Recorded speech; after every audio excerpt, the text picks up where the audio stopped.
Now, again, we have another question over here. That means, why should you learn Power BI?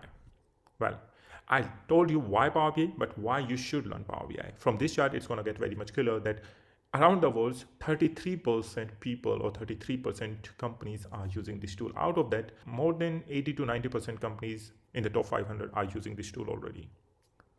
Secondly, it is very easy to use. As I mentioned, the integration is very easy with any kind of data source. You can use anytime, anywhere. And not only that, you can also afford it very easily.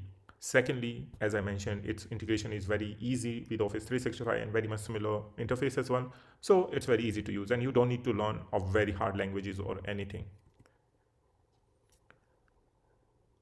Number third would be it is easy to share and collaborate. You can very easily share with your team members or anyone else outside your organization to other organization too with simple clicks. And that's how you can even collaborate from other organizations and you can work together. And over here, you would find it's called Power BI for a reason. Like I mentioned to you, the integration, the way we use it, and also the way we write the DEX over there. And DEX is a very easy to learn language, trust me. But yes, it's going to take a while to get expertise over there. However, it has the same interface or the same logics that we use in Excel as a formula.